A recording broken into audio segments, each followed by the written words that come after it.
আসসালামু আলাইকুম সবাইকে।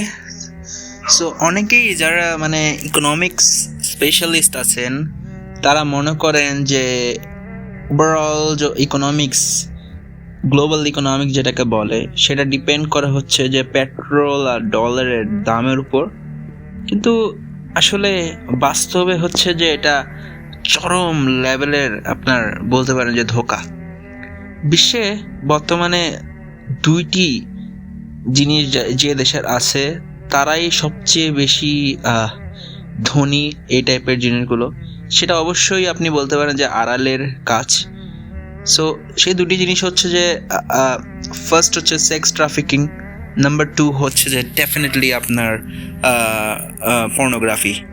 সো এই দুইটাই আপনার বলতে পারেন যে মার্কেটের সবচেয়ে বেশি লিডারশিপ বা এই টাইপের জিনিসগুলো বিল্ড করতেছে। আসলে তারা আপনার যারা যে মুসলিমরা আপনার প্রায় 1200-1300 বছর 1400 বছর ধরে লিড করছে, সেই মুসলিমদেরকে আসলে তারা সরিয়ে দিতে চায়। অনেকে আসলে প্রশ্ন করেন যে হিন্দু বলেন, বৌদ্ধ বলেন, খ্রিস্টান বলেন, ইহুদি বলেন, সবাই কেন মুসলিমদের বিরুদ্ধে? সবাই মুসলিমদের বিরুদ্ধে এর পিছনে একটাই মূল কারণ হচ্ছে বিজনেস। আপনি যদি মুসলিমকে এস্টাবলিশ করতে পারেন তাহলে আপনার এই জিনিসগুলো থাকবে না। আপনার এই জিনিসগুলো অনেক জঘন্যতম অপরাধ হিসেবে গণ্য হবে। সো তাদের মার্কেটটা আসলে তারা আসলে বিজনেস করতে পারবেন না। সো বিষয়গুলো হচ্ছে এমন আর কি। সো সো আপনি যদি মুসলিমদের কথা যদি বলেন, মুসলিমদের শরিয়া আইন অনুসারে আপনার ধর্ষণের সাজা হচ্ছে মৃত্যুদণ্ড, জেনার শাস্তি হচ্ছে মৃত্যুদণ্ড। কিন্তু আপনি যদি যদি ডেমোক্রেটিক যে ল বা এই টাইপের জিনিসগুলো যদি আপনি বলেন, সেখানে কিন্তু আপনার অনেক অনেক কিছু দিয়ে, অনেক রকমের মারপ্যাচ দিয়ে সেই ধর্ষক বা জেনাকারীকে খুব সহজেই কিন্তু এক্সিট দিয়ে দেওয়া হয়। সো বিষয়টা কিন্তু খুবই ইন্টারেস্টিং, আসলে রিলেটেবল। যে তারা কিন্তু আরেকটা জিনিস তাদের মধ্যে আপনি দেখবেন কিনা আমি জানি না, তারা কিন্তু আরেকটা জিনিস তারা চাইটা, সেটা হচ্ছে যে পর্দা। কেন? কারণ আরেকটা বড় মার্কেট হচ্ছে কসমেটিক ইন্ডাস্ট্রি। সো এটা খুবই খুবই অ্যাডাল্টারেটেড একটা জিনিস। যারা রিসার্চ করছেন তারা হয়তো জানেন। সো এই জিনিসগুলো তারা যদি আমাদের মুসলিম বোনদেরকে তারা যদি বেপর্দা করতে পারে, তাহলে তারা বড় রকমের একটা মার্কেট লিডারশিপ পাবে। নাহলে তারা বলে পোশাকের স্বাধীনতা, কিন্তু আমি বা আপনি যদি রিসার্চ করেন বা দেখেন, পোশাকের স্বাধীনতা বলতে আসলে উলঙ্গতটাকে বোঝায়। না হলে আপনার ক্লিভেজ দেখাইলে এটা এটা এটা যদি ফ্যাশন হয়, নেভেল দেখাইলে এটা যদি ফ্যাশন হয়, আপনি যদি টাইট ফিটিং ক্লোথ পরে সেটা যদি ফ্যাশন হয়, তাহলে তাহলে তার বুঝার বাকি রাখে না জিনিসটা আসলে, এই জিনিসটা আসলে কি। সবকিছুর মূল মূল হচ্ছে যে সেক্স ট্রাফিকিং, পর্নোগ্রাফি, এই জিনিসগুলোই মেইনলি হচ্ছে প্রমোট করা।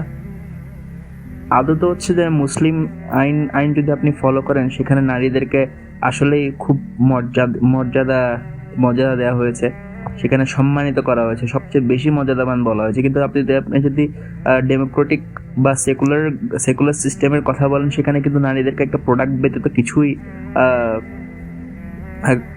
গণনা করা হয় না।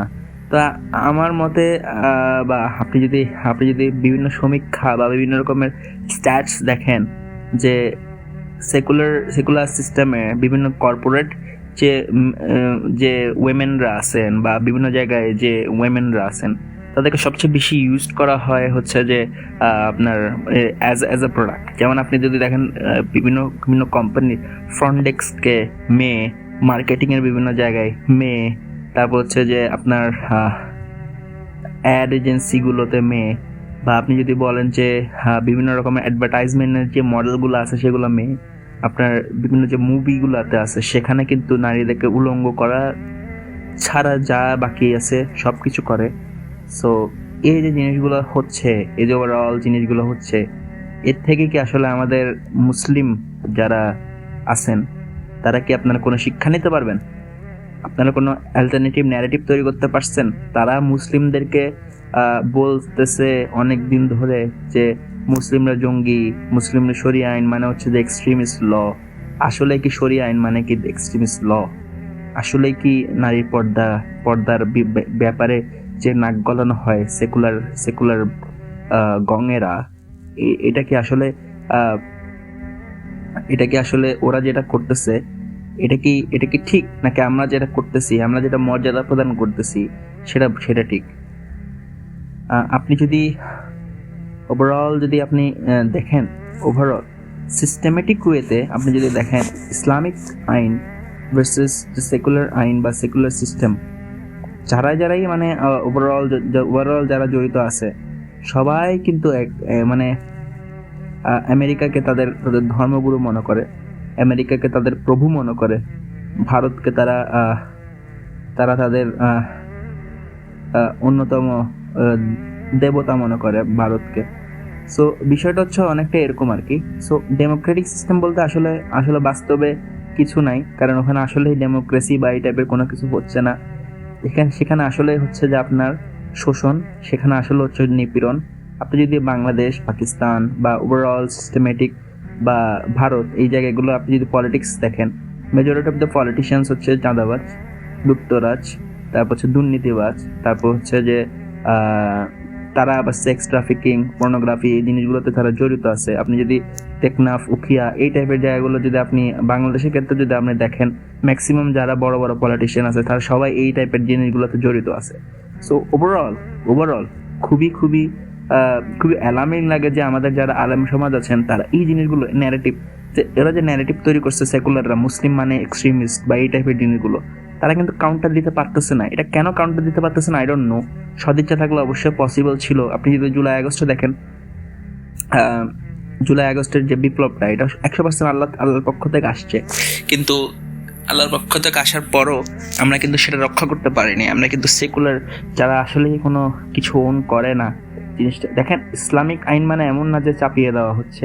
ইসলামিক আপনি যদি একটা স্ট্যাটস দেখেন, আপনি যদি একটা মানে probability, different kind of statistics and different kind of calculations যদি আপনি করেন, আপনি অবশ্যই দেখবেন যে অন্য ধর্মের বা এই টাইপের জায়গাগুলোতে আপনি ইসলামিক আইনেই সবচেয়ে বেশি স্বাচ্ছন্দ্য বোধ করছিল অন্য ধর্মের ওরা, সবচেয়ে বেশি। আপনি যদি বিভিন্ন বড় বড় যে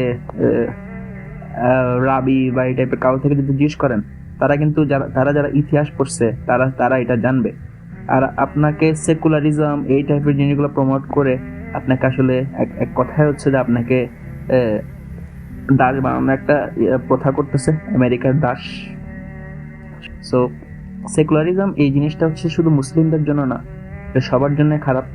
এটা সবার জন্য একটা মানে কারণ আপনি যদি রাসূল সাল্লাল্লাহু আলাইহি ওয়াসাল্লামের যুগে দেখেন বা তখন দেখেন, তখনও কিন্তু সেকুলারিজম ছিল না, but everyone was happy, right? So that's the thing. রাসূল সাল্লাল্লাহু আলাইহি ওয়াসাল্লাম কাউকে অপ্রেসড করেন নাই। আপনি যদি ইসলামিক, আপনি যদি ওভারঅল আমি যদি কনক্লুড করি, ইসলামিক আইন মানে হচ্ছে সভ্য আইন, ইসলামিক আইন মানে হচ্ছে জাস্টিস, ইসলামিক আইন মানে হচ্ছে যে আপনার আসল জিনিস। আমি এখানে কোনো ধর্মের সাথে কোনো ধর্ম কম্পেয়ার করতেছি না। আমি আপনাকে বলতেছি একটা সিস্টেম যেটা আল্লাহর পক্ষ থেকে আসছে, সেটাই হচ্ছে যে সবচেয়ে বেস্ট। কারণ সৃষ্টিকর্তা নিজেই একটা সিস্টেম দিয়ে দিয়েছেন কোরআনের মাধ্যমে, রাসূল সাল্লাল্লাহু আলাইহি ওয়াসাল্লামের হাদিসের মাধ্যমে, বিভিন্নভাবে। So this is the thing how it works, right? But আমরা আসলে কি করতেছি উই ডোন্ট নো। কারণ এই জিনিসগুলোর মধ্যে কমিউনিজম, এই জিনিস লিবারালিজম, সেকুলারিজম, সোশ্যালিজম, এই জিনিসগুলো হচ্ছে মানুষকে অপ্রেস করার একটা অন্যতম মাধ্যম। কারণ দেখেন, আপনি বিভিন্ন জায়গায় দেখেন ধর্মীয় যে জিনিসটা রাজনৈতিক ঢাল হিসেবে ব্যবহার হচ্ছে না কোন দেশে? সব জায়গায় ব্যবহার হচ্ছে। যেমন আপনি যদি আমেরিকার কথা বলেন, ওখানে কিন্তু জিউসদেরকে রাজনৈতিক ঢাল হিসেবে ব্যবহার করা হচ্ছে। তারপর আপনি যদি ইন্ডিয়ার কথা বলেন, এখানে হিন্দুদেরকে রাজনৈতিক ঢাল হিসেবে ব্যবহার করছে। বাংলাদেশে বলেন, সেখানেও হিন্দুদেরকে রাজনৈতিক ঢাল হিসেবে ব্যবহার করা হচ্ছে। ওভারঅল কিন্তু সবাই কিন্তু মুসলিমদেরকে অপ্রেস করতে চায়। এটা যদি আপনি স্বীকার না করেন, I have nothing to say, that's the thing. আর মুসলিমদেরকে বলবো, এখনই জেগে ওঠেন, এখনই আপনার ন্যারেটিভ পাল্টায়, ন্যারেটিভ এই জিনিসগুলো করতে হবে।